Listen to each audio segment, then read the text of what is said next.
Hi guys. இந்த படத்தோட ஆரம்பத்திலேயே நம்ம ஹீரோட வீட்டுக்கு வர நம்ம ஹீரோ அவங்கள ஃபோர்ஸ் பண்ணி இழுத்து கிஸ் பண்றாரு. ஹீரோயின் அதை தட்டி விட ஹீரோ என்கிட்ட வான்னு சொல்லிட்டு இருக்காங்க. ஆனா ஹீரோயின் வராததால ஹீரோவே மறுபடியும் ஹீரோயினை கிஸ் பண்ண இப்ப ஹீரோயின் சரி எல்லாத்தையும் மறந்துரு, இதுக்கப்புறமா உன்னால எதுவுமே பண்ண முடியாதுன்னு அவங்களுக்கு அவங்களே சொல்லிட்டு அவங்களும் ஹீரோவை அக்செப்ட் பண்ணிக்க அப்படியே மார்னிங் ஆகுது.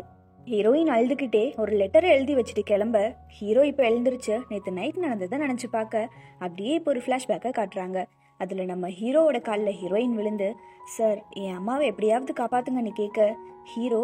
ஓ புது பொண்ணா அப்படிங்கிற மாதிரி பார்த்து சரிம்மா நான் எப்படியும் அம்மாவை காப்பாற்ற முடியும்னு கேட்க ஹீரோயின் எனக்கு ஒரு 8 லட்சம் பணம் வேணும்னு சொல்ல ஹீரோ 8 லட்சம் தானே, உன் அழகுக்கு அது கொஞ்சம் கம்மி தான், சரி பரவாயில்ல, ஆனால் அதுக்கு பதிலாக நீ என் கூட எனக்கு வேலைக்காரியாகவும் அப்பப்போ வீட்டுக்காரியாகவும் இருக்கணும்னு கேட்க ஹீரோயின் இல்லை சார் நீங்கள் நினைக்கிற மாதிரியான பொண்ணு நான் இல்லைன்னு தயக்கமாக சொல்ல ஹீரோ இங்கே பாரு என்னால் மட்டும்தான் இப்போ உனக்கு அவ்வளோ பணத்தை கொடுக்க முடியும்னு சொல்ல ஹீரோயின் மறுபடியும் நான் நீங்கள் நினைக்கிற மாதிரியான பொண்ணு இல்லைன்னு சொல்ல ஹீரோ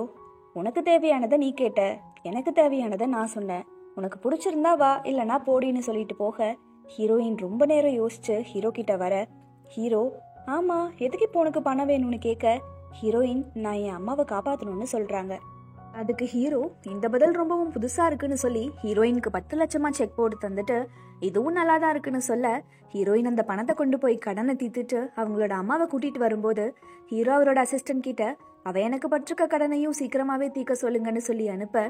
அசிஸ்டன்ட் ஹீரோயின் கிட்ட வந்து அப்புறம் நீங்க எங்க பாஸ்க்கு கொடுக்க வேண்டிய கடனை எப்ப கொடுக்க போறீங்கன்னு கேட்க ஹீரோயின் இந்தாங்க இதுல இன்னும் 2 லட்சம் மிச்சமா இருக்கு, மீதி பணத்தை நான் கூடிய சீக்கிரமாவே தரேன்னு சொல்ல அசிஸ்டன்ட் இல்ல பணத்தை உள்ள வைங்க, நீங்க ஒன்னும் ரொம்ப வருஷம் கஷ்டப்பட்டு கடனை கொடுக்க வேண்டியதில்ல, வெறும் கொஞ்ச நாள் தானே சொல்லிட்டு போக ஹீரோயின் என்ன கொஞ்ச நாளா என்ன பேசுறாரு இவருன்னு சொல்லி யோசிக்க இப்போ ஹீரோயின்க்கு இன்னொருத்தவங்க கால் பண்ணி எங்க பாஸ் உங்களை இப்பவே வந்து உங்களோட கடனை தீக்கலான்னு சொன்னாருன்னு சொல்லி ஒரு ஹோட்டல் பேரை சொல்ல ஹீரோயின் என்ன இப்பவே வான்னு சொல்லி யோசிக்க அங்க ஹீரோ இந்த கதையில வெறும் ஆரம்பம் மட்டும் இல்ல முடிவும் நல்லாதான் இருக்குன்னு சொல்லிட்டு இருக்க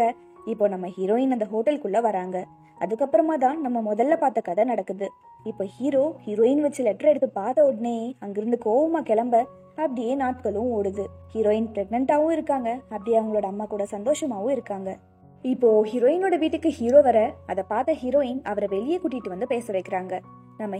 ஹீரோயினை பார்த்து என்னம்மா நீ பிரெக்னெண்டா இருக்கியாமா, அதை கூட என் அசிஸ்டன்ட் சொல்லி தான் எனக்கு தெரிஞ்சது, அதாவது இப்போ உன் வயிற்றுல இருக்கிறது என் குழந்தை, ஸோ நீ இப்போதைக்கு என் வீட்டுக்கு வந்து பாதுகாப்பா இரு, அதுக்கப்புறமா என் குழந்தைய எனக்கு கொடுத்துட்டு நீ கிளம்பிடுன்னு சொல்ல ஹீரோயின் ஏன் எனக்கு மட்டும் இப்படி எல்லாம் நடக்குதுன்னு சொல்லி அழுதுகிட்டே இப்ப வீட்டுக்குள்ள வந்து அம்மா எனக்கு ஒரு வேலை கிடைச்சிருக்கு, அடுத்த 10 மாசத்துக்கு நான் இங்க இருக்க மாட்டேன்னு சொல்ல அம்மா எப்படியோமா உனக்கு நல்ல வேலை கிடைச்சா பரவாயில்ல, நம்மளோட கஷ்டமும் கொஞ்சம் தீரும் இல்லையான்னு சொல்லிட்டு போக ஹீரோயின் அவங்களோட வாழ்க்கையை நினைச்சு ரொம்பவும் உடஞ்சு அழுதுகிட்டு இருக்காங்க. நெக்ஸ்ட் டே ஹீரோட வீட்டுக்கு போக அங்க ஹீரோட ஃபியான்சே ஜின்னு அவங்களோட அசிஸ்டன்ட் வந்து ஹீரோயினை பார்த்து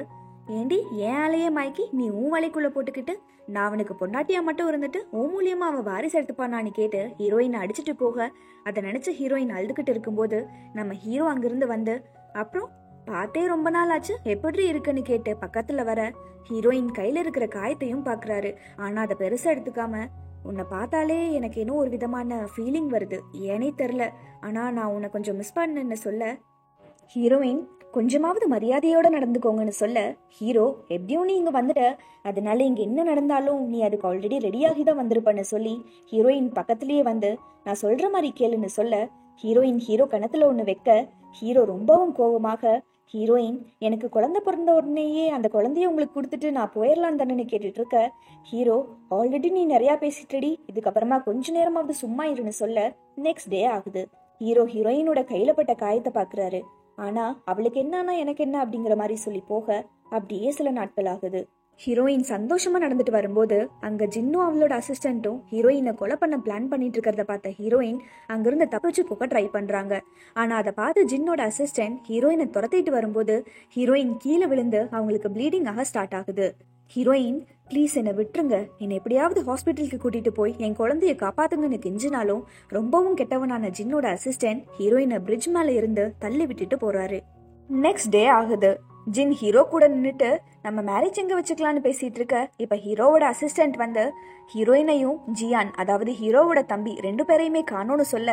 ஹீரோ, அட இங்க பாரு, என் தம்பிக்கும் என் பொண்டாட்டிக்கும் ஒரு ரிலேஷன்ஷிப்பா? இத்தனை நாளா நான் அவ கூட இருக்கேன், கடைசியில என் மேலேயே வராத காதல் அவன் மேல வந்துருச்சா?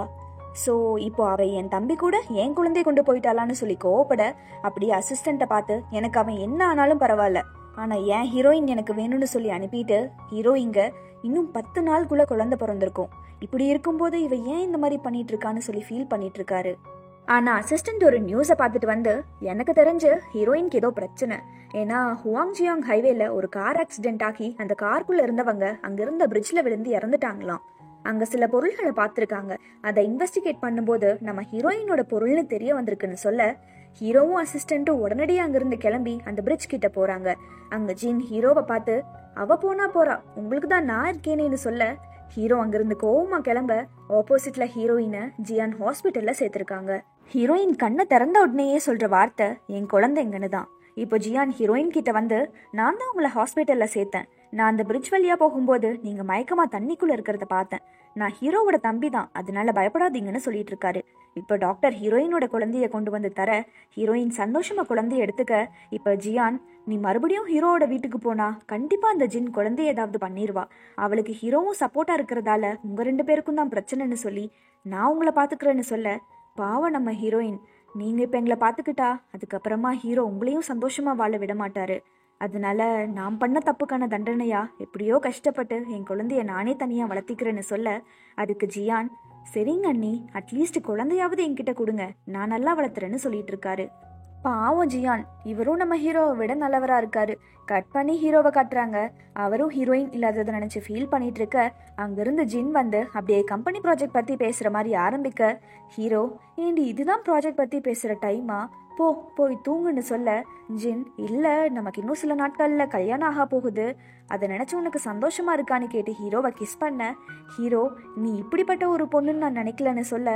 ஜின், டேய் உனக்கு மட்டும் ஏன்டா என் காதல் புரியவே மாட்டேங்குது, நான் அந்த ஹீரோயினை விட எந்த விதத்துலடா குறைஞ்சு போயிட்டேன்னு சொல்லி மறுபடியும் ரொமான்ஸ் பண்ண ஆரம்பிக்க, ஹீரோ, இந்த மாதிரி கேவலமா நடந்துக்கிட்டு உன் மரியாதையை நீயே கெடுத்துக்காத, உனக்கு இப்போ 2 நிமிஷம் டைம் தரேன், இங்கிருந்து கிளம்பிடுன்னு சொல்ல, ஜின் அழுதுகிட்டே அங்கிருந்து போறாங்க. இதெல்லாம் நடந்து முடிஞ்சு இப்ப 5 வருஷத்துக்கு அப்புறமா காட்டுறாங்க. நம்ம ஹீரோயின் ஒர்க் பண்ற கம்பெனியோட சிஇஓ வந்து, இன்னைக்கு நீ ப்ராஜெக்ட் ப்ரெசென்ட் பண்ண போறது ஃபுஜி குரூப்ஸ் ஆஃப் கம்பெனிஸ் முன்னாடி, அதனால நல்லா ப்ரிப்பேர் பண்ணிக்கோமான்னு சொல்ல, நம்ம ஹீரோயின், எது ஃபுஜி குரூப்பா, அப்ப இத்தனை வருஷம் கழிச்சு மறுபடியும் நான் அவனை பார்க்கணுமான்னு ஷாக் ஆக, இப்ப அவங்களே சமாதானப்படுத்திக்கிட்டு கான்ஃபரன்ஸ் ரூமுக்கு போறாங்க. ஆனா அங்க ஹீரோ வரக்கூடாதுன்னு தான் நினைச்சிட்டு இருக்காங்க. ஆனாலும் நம்ம ஹீரோ வர சவுண்ட் எப்படியோ ஃபீல் பண்ணி அவங்களோட ஹார்ட் பீட் இன்க்ரீஸ் ஆக, கரெக்டா நம்ம ஹீரோ இப்போ உள்ள வராங்க. ஹீரோயின் பயத்துல ப்ராஜெக்ட் பத்தி எக்ஸ்பிளைனே பண்ணாம ஹீரோ கிட்ட கொடுத்துற, ஹீரோ, எத்தனை வருஷம் ஆச்சுடி உன்னை பார்த்துன்னு நினைச்சுக்கிட்டு இப்ப கேள்வி மேல கேள்வியா கேட்க, ஹீரோயின், எப்பா டேய் கொஞ்ச நேரம் மூச்சு விடவாவது டைம் கொடுன்னு கேட்க, ஹீரோயினை பார்த்து, ஒரு சில பிரச்சனைகளை நீ எதிர்த்து நின்று ஜெயிச்சிருக்கணும், அதை கண்டு பயந்து பாதியிலே விட்டுட்டு போயிருக்க கூடாதுன்னு சொல்லி அடுத்த 1 நிமிஷம் கூட யோசிக்காம, நீ என்கிட்ட என் பர்சனல் செக்ரட்டரியா வேலைக்கு சேர்ந்துருன்னு சொல்ல, உடனே ஹீரோயின் எழுந்திருச்சு, இல்ல என்னை மன்னிச்சிருங்க, எனக்கு நான் இப்போ செஞ்சுட்டு இருக்க வேலை தான் பிடிச்சிருக்குன்னு சொல்ல, ஹீரோ மாசத்துக்கு 10 லட்சம் சம்பளம் தரேன்னு சொல்ல, ஹீரோயின், நான் அவ்வளோ சம்பளத்துக்கு வர்த் இல்லை, எனக்கு அவ்வளோ செலவும் இல்லைன்னு சொல்ல, ஹீரோ, இல்ல நீ என் பொறுமையை ரொம்ப சோதிக்கிறடின்னு சொல்லி மிரட்ட, இப்போ ஒரு ஃபிளாஷ்பேக்கை காட்டுறாங்க. அதுல ஹீரோவோட அசிஸ்டன்ட் ஹீரோ கிட்ட, ஹீரோயின் அந்த கார் ஆக்சிடென்ட் ஆகி இறக்கல, அதுவும் இப்போ அவங்களுக்கு 5 வயசுல ஒரு குழந்தை இருக்குன்னு சொல்ல, கோவமான ஹீரோ, அப்ப இவ 5 வருஷமா எங்கேயோ மறைஞ்சுக்கிட்டு என் குழந்தையையும் என்கிட்ட இருந்து பிரிச்சு என்னை கஷ்டப்படுத்தியிருக்கா, இவளுக்காக நைட்டும் பகலும் பார்க்காம இவளை தேடி தேடி ஒரு பைத்தியக்கார மாதிரி அலைஞ்சிருக்கேன், ஆனா இவ